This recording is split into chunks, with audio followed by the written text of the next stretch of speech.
maiwasan ang kasiyahang aking nararamdaman. Labis kitang ginusto dahil ikaw lang ang tanging nagparamdam. Sa'kin ang ganito, akala ko'y wala ng katapusan, pagkat ako'y nahulog na ng lubusan. Ngunit isang araw nagbago ang lahat. Pag-ibig ko'y parang di na sapat, bigla na lang.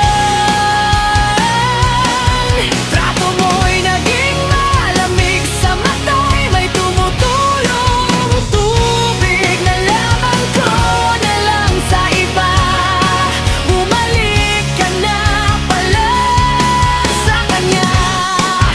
Ang sakit isipin na di ako ang iyong pipiliin. Ano nga ba ang nakita mo sa kanya? Bumalik ka ba kahit alam mong ako'y masasaktan sa iyong biglang paglisan? Ngunit ano pa bang magagawa ko?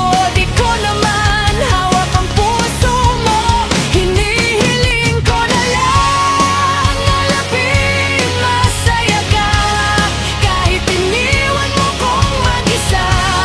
Sisimulan ko ito sa salitang bakit hindi man lang nabawasan ang sakit kapag sa inyo ako'y lumalapit, lumalayo. Kayo na parang ako'y may sakit, sa tingin nyo ba ito ang aking ginusto? Kakakitang hirap-hirap sa inyong tanggapin.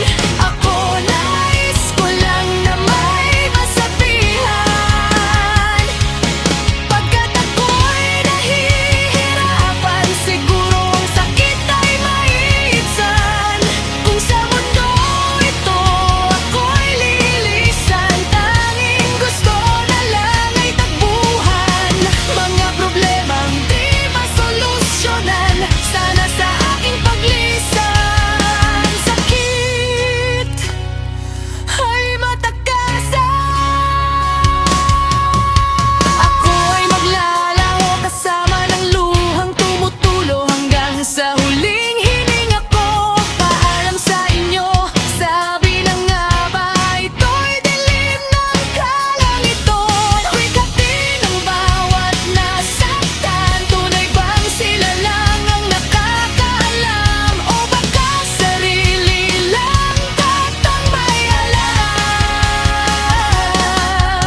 Sana'y bigyang pansin, palayain ang alipin sa rehas ng iyong pangako na baka sakaling maalis ang pako. Ayoko ng dilim, gusto ko sumilay ng liwanag. Ayoko ng itim, ipadala nito sa aking damdamin. At kung may gugustuhin man ako, yun ay malinawan sa kasalukuyan. Hamakin ang